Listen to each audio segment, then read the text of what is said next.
கர்த்தருக்குள் மிகவும் பிரியமான சகோதரர்களே, சகோதரிகளே, உத்தியோகஸ்தர்களே, இன்பான செல்ல குழந்தைகளே, தம்பி தங்கைகளே, உங்கள் யாவரையும் இந்த ஏப்ரல் மாதம் இந்த 1ஆம் நாள் நான் வாழ்த்துவதிலே நான் மிகுந்த மகிழ்ச்சி அடைகின்றேன். ஏன் தெரியுமா? ஏப்ரல் 1ஆம் தேதியிலே வாழ்த்துவதிலே ஒரு பெரிய சந்தோஷம் என்று ஏன் சொல்லுகிறேன் தெரியுமா? காரணம் ஒன்றுமில்லை.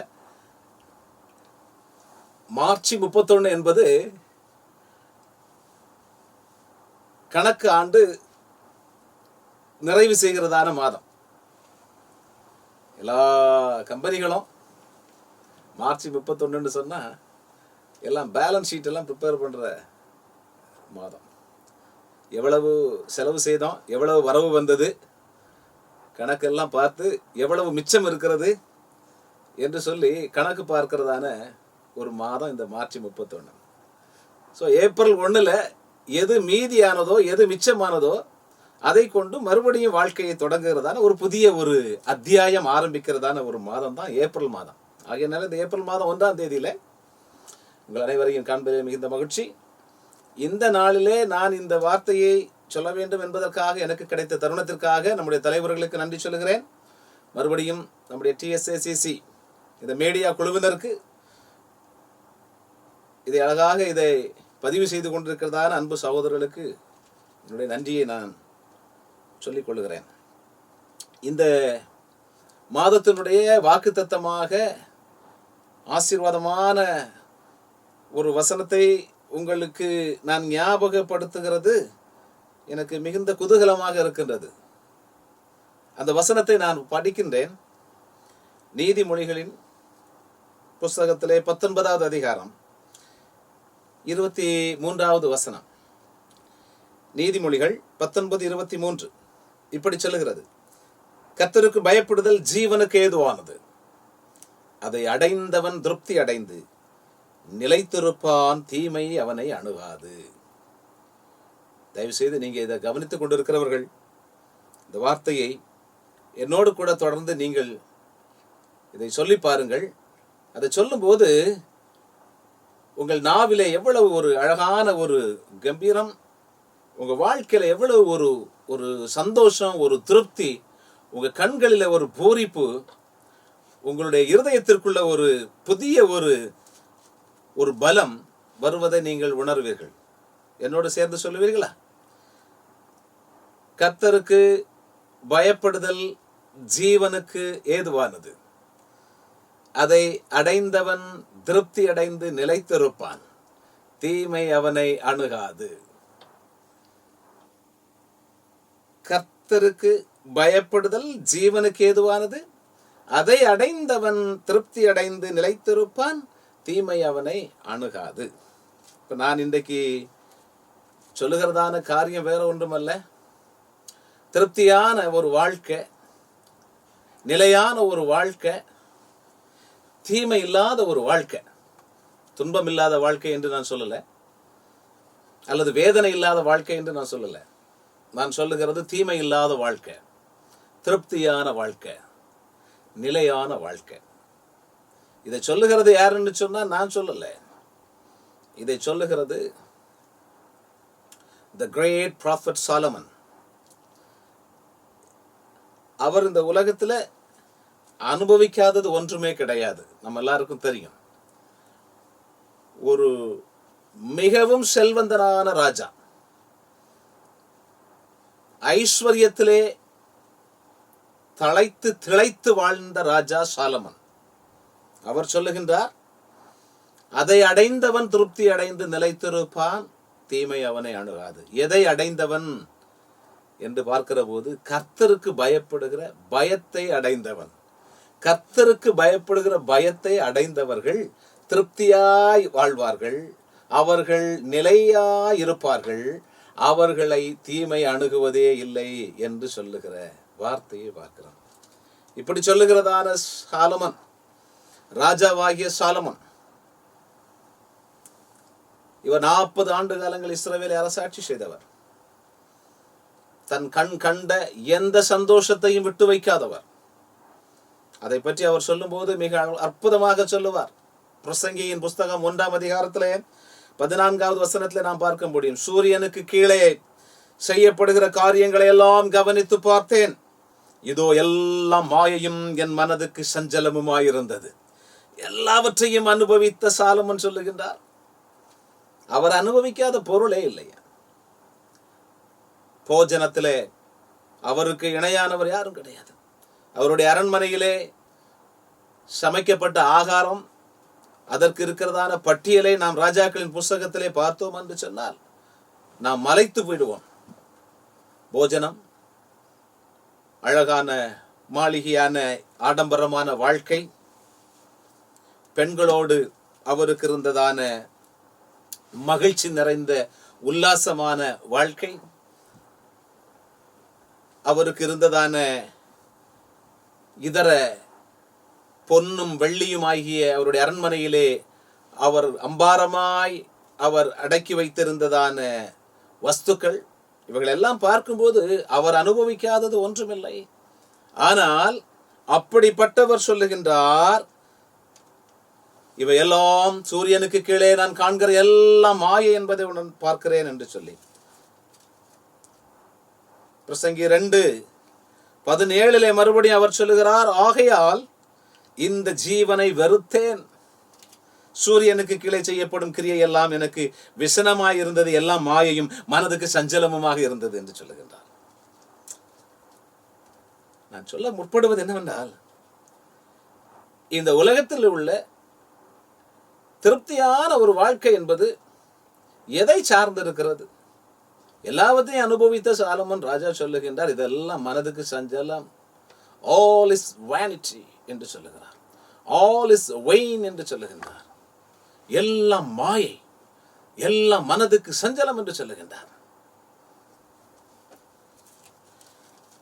மனிதனுக்கு ஒரு குணம் உண்டு.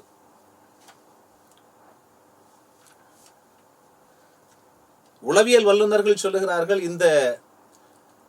இத்தகைய குணத்தை, சில மனிதரிடத்திலே காணப்படும் இத்தகைய குணத்தை கம்பல்சிவ் பிஹேவியர் டிஸார்டர் என்று உளவியல் வல்லுநர்கள் சொல்லுகிறார்கள். ஒன்றை திரும்ப திரும்ப திரும்ப பெற வேண்டும் என்று சொல்லி ஆசைப்படுகிறதான ஒரு சுபாவம். சிலருக்கு பாருங்க, எது கொடுத்தாலும் எதை அடைந்தாலும் திருப்தியா இருக்காது. வீட்டில் பொருள் இருக்கும், ஆனாலும் திரும்ப திரும்ப ஷாப்பிங் பண்றதுல சிலருக்கு பயங்கர சந்தோஷம். அதே பொருள் வீட்டில் இருக்கும், அதே பொருளை கடைக்கு போய் மறுபடியும் வாங்குகிறதுல சிலருக்கு அலாதி பிரியம். திரும்ப திரும்ப சாப்பிட்டுக்கிட்டு இருக்கிறதுல அநேகருக்கு அலாதி பிரியம். ஒரு பர்பஸே இல்லாம ரோட்ல சும்மாவே அலைகிறது சிலருக்கு அலாதி பிரியம். அவங்க கால் நடக்கலைன்னா அவங்களுக்கு திருப்தியாட்டே இருக்க முடியாது. கர்த்தருடைய பிள்ளைகளே, திருப்தியான வாழ்க்கை, அப்படி திருப்தியை தேடி எதையாகிலும் ஒன்றை திரும்ப திரும்ப திரும்ப செய்ததையே திரும்ப திரும்ப செய்து கொண்டிருக்கிறதான அத்தகையதான குணத்தை தான் உளவியல் ஆராய்ச்சியாளர்கள் சொல்கிறார்கள் கம்பல்சிவ் பிஹேவியர் டிஸார்டர் என்று சொல்லுகிறார்கள். நம்ம அதெல்லாம் ஆழமாக நம்ம அங்கு சொல்ல வேண்டாம். ஆனால் திருப்தி உள்ள ஒரு வாழ்க்கையை பற்றி பேசும்போது அவர் சொல்லுகின்றார், கர்த்தருக்கு பயப்படுகிற அந்த வாழ்க்கை அடைந்தவன். எவன் ஒருவன் கர்த்தருக்கு பயப்படுகிறான் அவன் திருப்தியாக வாழ்வானே. எவன் ஒருவன் ஆண்டவருக்கு பயப்படுகிறானோ அவன் திருப்தியாய் வாழ்வான், அவன் நிலையான வாழ்க்கை வாழ்வான், தீமை அவனை அணுகவே அணுகாது என்று சொல்லுகிறார். நமக்கு திருப்தி உள்ள வாழ்க்கை வாழ்வதை குறித்து நாம் அதை சிந்திப்போம் என்று சொன்னால் இக்காலத்திலே அது மிகவும் கடினமான ஒரு விஷயம்தான். ஏனென்றால் சமூக ஊடகங்கள் வளர்ந்து பெருகி பெரிய மலை போல நமக்கு முன்பதாக நிற்கின்றதான ஒரு காலத்தில் நாம் வாழ்ந்து கொண்டிருக்கின்றோம். ஏதோ ஒரு வாழ்க்கை அது நமக்கு திருப்தியை தருகிறது என்று சொல்லி மனிதன் அதை தேடி தேடி போய் கொண்டிருக்கிறான். முடிவிலே பார்த்தால் அதிலே திருப்தி இல்லை. திருப்தி தரும் என்கின்ற பொருளை எண்ணி எண்ணி விரும்பி விரும்பி சாப்பிடுகிற ஆகாரத்தினால் இறுதியிலே மனிதனுக்கு திருப்தி ஏற்படுவதில்லை. இன்றைக்கு புசித்ததான இன்றைக்கு சாப்பிட்டதான ஹோட்டல் நாளைக்கு நல்லாக இல்லை, இன்னொரு ஹோட்டல். இன்றைக்கு சாப்பிட்ட ஆகாரம் பிடிக்கவில்லை, நாளைக்கு இன்னொரு ஆகாரம். மனிதனை திருப்திப்படுத்துகிறதான வாழ்க்கை. இந்த பூமியிலே அப்படி எதுவுமே இல்லை. உடுப்பதினாலே தன்னை திருப்திப்படுத்திக் கொள்ள முடியுமா? புசிப்பதினாலே தன்னுடைய சரீரத்தை, தன்னுடைய வயிற்றை அல்லது தன்னுடைய வாயை திருப்திப்படுத்திக் கொள்ள முடியுமா? திரும்ப திரும்ப சொத்துக்களை, வீடுகளை, ஆஸ்திகளை, நிலங்களை வாங்கி குவிப்பதினாலே ஒரு நாள் திருப்தி வந்து விடுமா? இல்லை. இவைகளெல்லாம் ஒன்று மனிதனுக்கு திருப்தி கொடுப்பதில்லை. அன்பான தேவனுடைய பிள்ளைகளே, திருப்தி உள்ள வாழ்க்கை என்பது எல்லாவற்றையும் அனுபவித்து முடித்து எல்லாவற்றையும் சுகத்தையும் பார்த்ததான சாலமன் சொல்லுகின்றார், கர்த்தருக்கு பயப்படுதலே திருப்தி உள்ள வாழ்க்கை என்று சொல்லுகிறார். அதை அடைந்தவன் திருப்தி அடைந்திருப்பான். கர்த்தருக்கு பயப்படுதலை அடைந்தவன் திருப்தி அடைந்திருவான். அவன் நிலையான வாழ்க்கை வாழ்வான். அவன் தீமை இல்லாத வாழ்க்கை வாழ்வான். வேதம் ஒருபோதும் ஆவிக்குரிய பிள்ளைகளாகிய நமக்கு துன்பமில்லாத வாழ்க்கை, வேதனை இல்லாத வாழ்க்கை கிடைக்கும் என்று சொல்வதில்லை. ஆனால் தீமை இல்லாத வாழ்க்கை நம்மால் வாழ முடியும். ஏன்? கர்த்தருக்கு பயப்படுகிறது என்றால் என்ன என்று பார்க்கும்போது, தீமையை விட்டு விலகி இருப்பது கர்த்தருக்கு பயப்படும் பயம்.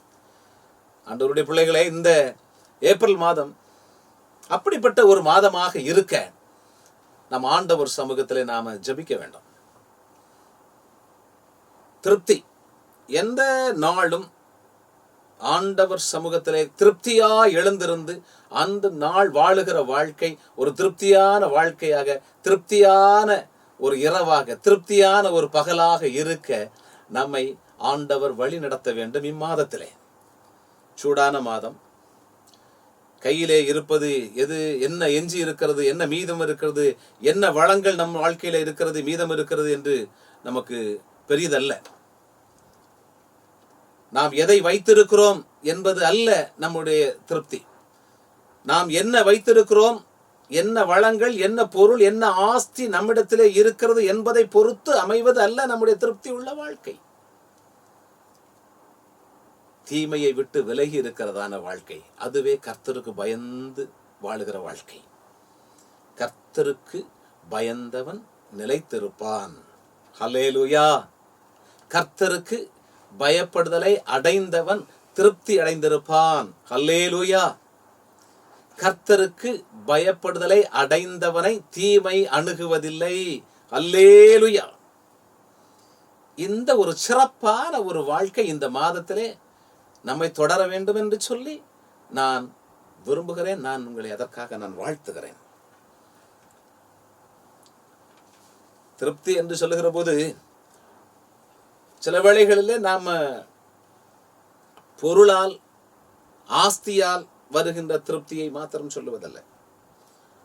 நம்முடைய திருப்தி நம்முடைய ஆத்துமா, நம்முடைய ஆவி, நம்முடைய சரீரத்திலே அது திருப்தி அடைந்தால்தான் அது முழு திருப்தியை உள்ள வாழ்க்கையாக அது இருக்கும்.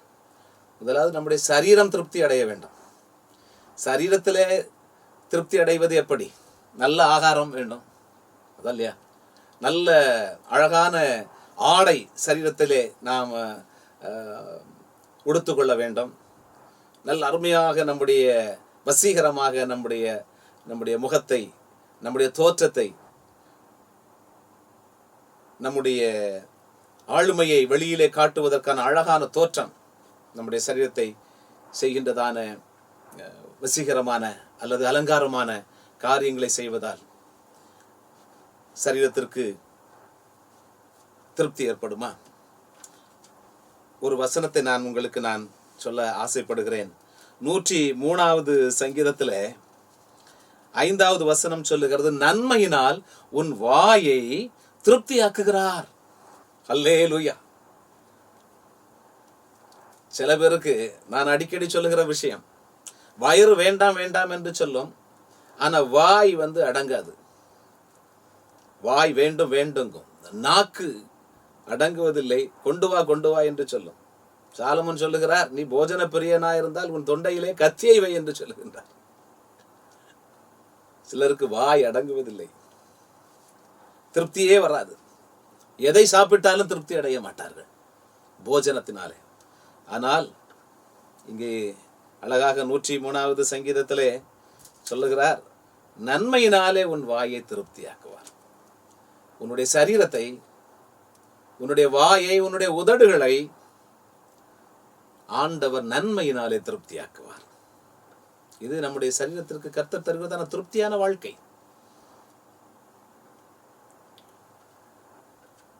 கொழுப்பான பதார்த்தங்களை சாப்பிடுவதனால வருகிறதான திருப்தியை பார்க்கலாம். ஏழை வீட்டிலே, குடியானவனுடைய வீட்டிலே இருக்கிறதான இலைக்கறி திருப்தியை தரும். காரணம், திருப்தி என்பது வெளியிலிருந்து உள்ளே செல்வது அல்ல. திருப்தி என்பது மனதுக்குள்ளாலே தேவன் தருகின்றதான ஒரு ஐஸ்வர்யம், அது ஒரு ஆசீர்வாதம். ஆகையினாலே நம்முடைய வாய்க்கு தருகிற திருப்தி கர்த்தருடைய நன்மை. அதே போல 17வது சங்கீதத்திலே 15வது வசனத்தை வாசிப்போம் என்று சொன்னால், அங்கு நம்முடைய ஆவிக்குரிய திருப்தியை பற்றி அங்கே அந்த சங்கீதம் மிக அழகாக சொல்லுகிறது. பாருங்கள், 17ஆம் சங்கீதம் 15வது வசனம், நானோ நீதியில் உம்முடைய முகத்தை தரிசிப்பேன், நான் விழிக்கும் போது உமது சாயலால் திருப்தியாவேன். The likeness of God, தேவனுடைய சாயல், தேவனுடைய அந்த லைக்னஸ், அது நம்முடைய ஆவியிலே உண்டாக வேண்டும். அந்த திருப்தி நம்முடைய ஆவியிலே தேவனை போல, இயேசு கிறிஸ்துவை போல, அவருடைய சாயலால் படைக்கப்பட்ட நாம் அவரை போல இருத்தல், அவரை போல நாம் பேசுதல், அவரை போல நாம் வாழுதல், அவரை போல நாம் மாறுதல், அது நம்முடைய ஆவிக்குரிய திருப்தியை குறிக்கின்றது.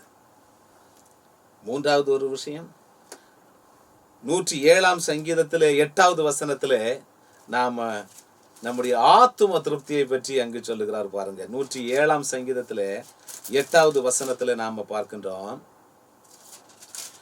சங்கீதம் 107:8, தவனமுள்ள ஆத்துமாவை கர்த்தர் திருப்தியாக்கி பசி உள்ள ஆத்துமாவை நன்மையினால் நிரப்புகிறார். எவ்வளவு அற்புதமான வார்த்தை பாருங்களேன். பசியுள்ள ஆத்துமாவை நன்மையினால் நிரப்புகிறார். தவனமுள்ள ஆத்துமாவை அவர் திருப்தியாக்குகிறார்.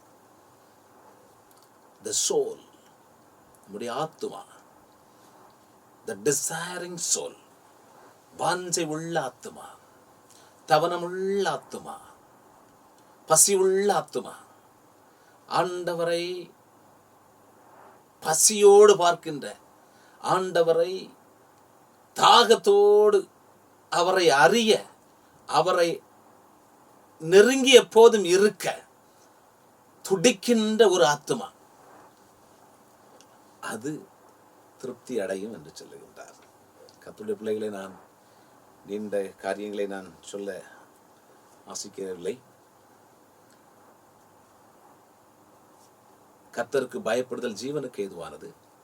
அதை அடைந்தவன் திருப்தி அடைந்து நிலைத்திருப்பான். தீமை அவனை அணுகாது.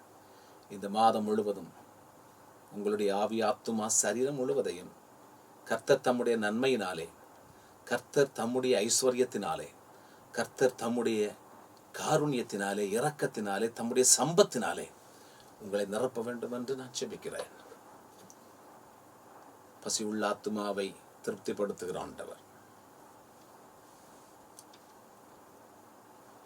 அவர் நமக்கு திருப்தி உள்ள இந்த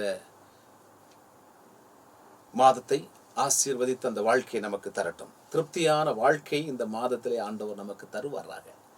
ஏப்ரல் மாதம் முழுவதும் உங்களுடைய வாழ்க்கை தேவனுடைய நன்மையினாலே திருப்தியாக நான் வாழ்த்துகிறேன். உங்களுடைய பிள்ளைகளுடைய வாழ்வு திருப்தியாக்கப்படட்டும். அநேகம் குழந்தைகள் இந்த மாதத்திலே அரசு பொது தேர்விலே பிரவேசித்திருப்பார்கள். அநேகம் பிள்ளைகள் பரீட்சை எழுதி நிறைவு செய்திருக்கக்கூடும். அநேகம் பிள்ளைகள் இன்னும் பரீட்சை நாட்களில் இருப்பார்கள். அப்பேற்பட்ட வீடுகளிலெல்லாம் ஒரு பெரிய பரபரப்பு காணும். பிள்ளைகளுக்குள்ளாலே ஒரு பெரிய பதட்டம் காணப்படும். அன்பு குழந்தைகளே, என் அன்பு செல்வங்களே, தம்பி தங்கைகளே, கர்த்தர் உங்களுடைய பதட்டத்தையும் உங்களுடைய பயத்தையும் நீக்கி ஆண்டவர் உங்களை திருப்தியாக்கட்டும். உங்களுக்கு நல்ல நிலையான தீமை இல்லாத வாழ்க்கையை கர்த்தர் உங்களுக்கு அருளட்டும் என்று உங்களை ஆண்டவருடைய கரத்திற்குள்ளே நான் ஒப்பு கொடுக்கின்றேன். நீதிமொழிகள் 19:21 மறந்துவிட வேண்டாம். கர்த்தருக்கு பயப்படுதல் ஜீவனுக்கு ஏதுவானது, அதை அடைந்தவன் திருப்தி அடைந்து நிலைத்திருப்பான். தீமை அவனை அணுகாது. உங்களை ஒரு தீமையும் அணுகாது. உங்களை ஒருவரும் உங்களை துரத்த மாட்டார்கள். நிலைத்திருப்பீர்கள். உங்களை ஒருவரும் இழுத்து செல்ல மாட்டார்கள். நீங்கள் நிலையாயிருப்பீர்கள். மலைகள் எல்லாம் விலகுவதே உங்கள் காண்கும், குன்றுகள் எல்லாம் நிலை பெறுவதை நீங்கள் பார்ப்பீர்கள். ஆனால் உங்கள் வாசஸ்தலம், உங்கள் ஐஸ்வர்யம், உங்களுடைய அறிவு, உங்களுக்கு ஆண்டவர் தந்திருக்கிற திறமைகள், தாளந்துகள் உங்களை நிலைத்திருக்க செய்யும். அப்படிப்பட்ட நிலையான ஸ்டேபிளான ஒரு வாழ்க்கையை கர்த்தர் உங்களுக்கு தர இந்த மாதத்தின் சகல நாட்களையும் நீங்கள் பிரயோஜனப்படுத்திக் கொள்ளுங்கள். இந்த மாதத்திலே வியாதி இல்லாத ஆரோக்கியமான சுகமான வாழ்வு உங்களுக்கு உண்டாயிருக்கட்டும். வயதானவர்கள், பெரியவர்கள், கர்த்தருடைய சாயலிலே நீங்கள் திருப்தியான வாழ்க்கை வாழ்வீர்கள். பிள்ளைகள் பக்கத்தில் இல்லாத பெற்றோர்கள், வயதானவர்கள், ஆதரவில்லாமல் இருக்கின்றவர்கள், சொத்து இருக்கும், பணம் இருக்கும், வசதி இருக்கும், ஆனால் தன் பக்கத்தில் உட்கார்ந்து 2 வார்த்தை பேசுவதற்கு ஆளில்லாத முதியவர்கள், பெற்றோர்கள், தாய் தந்தைமார்கள் இருப்பீர்கள். ஆண்டவர் உங்களுக்கு திருப்தியை தருவார். உங்கள் அருகிலே அவர் வருவார். அவர் வந்து உங்களை தேற்றுவார். அவர் வந்து உங்கள் வாழ்வை நிலைவரப்படுத்துவார். தீமை உங்களை ஒருபோதும் அணுகுவதில்லை. கர்த்தர் தாமே இந்த வார்த்தைகளினாலே இதை கேட்கிற உங்கள் ஒவ்வொருவரையும் ஆசீர்வதிக்கட்டும், வர்த்திக்க செய்யட்டும், நிலை பெறச் செய்யட்டும். தீமை அணுகாத வாழ்க்கையை உங்களுக்கு அவர் வழங்கட்டும். உங்களிலே இருப்பவைகளிலே கர்த்தரை உயர்த்துங்கள். அவருடைய நாமத்தை பிரஸ்தாபப்படுத்துங்கள். கர்த்தருக்கு பயந்த அந்த வாழ்க்கையை தெரிந்து கொள்ளுங்கள். தீமையில்லாத வாழ்க்கை வாழ உங்களுக்கு ஆண்டவர் உதவி செய்யட்டும். கர்த்தர் தாமே இந்த வார்த்தைகளை கொண்டு இந்த மாதத்தை நம் அனைவருக்கும் ஆசீர்வதித்து தருவாராக. ஆமேன். நாம் அனைவரும் ஜெபம் செய்வோம். ஒரு நிமிடம். எல்லா ஆசீர்வாதங்களுக்கும் ஊற்றும் உறைவிடமுமாயிருக்கிறதான எங்கள் பரலோக பிதாவே, தம்முடைய குமாரனையே எங்களுக்காக தந்தவர் அவரோடு கூட மற்ற எல்லாவற்றையும் அருளாதிருப்பது எப்படி? எங்களுக்கு தேவை என்னது என்பதை நாங்கள் உணரும் முன்பே எங்கள் அறிவு கெட்டாதவைகளை எங்களுக்கு வழங்குகின்ற எங்கள் ஆண்டவர், நாங்கள் வேண்டிக் கொள்வதற்கும் நினைப்பதற்கும் அதிகமாக எங்களுக்கு செய்கின்ற எங்கள் தேவன், எங்கள் ஆவியிலே எங்களோடு கூட இடைபடுகின்ற எங்கள் ஆண்டவர், இந்த மாதத்தை ஆசீர்வதித்து தந்திருப்பதற்காக உமக்கு ஸ்தோத்திரம். இந்த மாதத்தின் சகல நாட்களும் எங்களுக்கு ஆசீர்வாதமாக இருக்கட்டும் ஆண்டவரே. நாங்கள் செய்கின்ற எல்லா வேலைகளிலும் எங்கள் ஆண்டவரே எங்களை நீர் திருப்திப்படுத்துவீராக. அப்பா, நாங்கள் புறப்பட்டு செல்லுகின்ற எல்லா ஆண்டவரே எங்களுடைய யாத்திரையிலும், எங்கள் நடைபயணத்திலும், எங்கள் வாகன பயணங்களிலும் ஆண்டவரே எங்களுக்கு திருப்தி உண்டாக கட்டளையிடுவீராக. ஆண்டவரே, நாங்கள் வேலைக்கு செல்வதும் எங்கள் சம்பாத்தியங்களும் ஆண்டவரே இந்த மாதத்திலே எங்களுக்கு திருப்தி உள்ளதாக இருப்பதாக. எங்கள் குழந்தைகள், எங்கள் குடும்பங்கள், உறவுகள், எங்கள் சொந்த பந்தங்கள், நண்பர்கள் எல்லாம் எங்களுக்கு திருப்தி உள்ள வாழ்க்கையாய் அமைய எங்களுக்கு ஆண்டவர் கிருபை செய்வீராக. ஆண்டவர் சமூகத்திலே நாங்கள் அமர்ந்திருக்கவும் தியானிக்கவும், உம்முடைய வார்த்தைகளை அதிகமாக உட்கொள்ளவும், அதன் மூலமாக எங்கள் ஆவி, ஆத்துமா, சரீரத்தை நாங்கள் திருப்திப்படுத்திக் கொள்ளவும் ஆண்டவரே அந்த வாஞ்சையும் அந்த தவனத்தையும் எங்கள் இருதயத்திற்குள்ளே தர வேண்டும் என்று நாங்கள் செபிக்கின்றோம். இம்மாதம் அரசு தேர்வு எழுதி கொண்டிருக்கிற குழந்தைகள், எழுதி நிறைவு செய்திருக்கிற குழந்தைகள், இன்னும் எழுத ஆயத்தமாகி கொண்டிருக்கிறதான குழந்தைகள், எங்கள் எல்லா அன்பு குழந்தைகளையும் ஆண்டவர் ஆசீர்வதித்தருளும். மாணவ செல்வங்களை ஆண்டவர் இந்த மாதத்திலே விசேஷமாக ஆரோக்கியமும் நல்ல ஞானமும் பலனும் ஆலோசனையும் கொடுத்து நீர் தாங்க வேண்டும் என்று, வழி நடத்த வேண்டும் என்று நாங்கள் செபிக்கிறோம். ஆண்டவருக்கு மகிமை உண்டாகட்டும். இந்த மாதத்திலே நாங்கள் செய்கின்ற எல்லா ஊழியங்களையும் ஆசீர்வதியும். இந்த ஜெபத்திலே இருக்கிறதான எல்லாரையும் ஆண்டவர் ஆசீர்வதியும். வயதானவர்கள், ஆதரவற்றவர்கள், முதியவர்கள் அனைவரையும் ஆண்டவர் திருப்திப்படுத்துவீராக.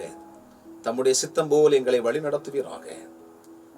இந்த ஜெபத்திலே ஒப்புக் கொடுக்கின்ற அனைவர் மேலும் ஆண்டவருடைய இரக்கமும் ஐஸ்வர்யமும் இறங்கி வருவதாக.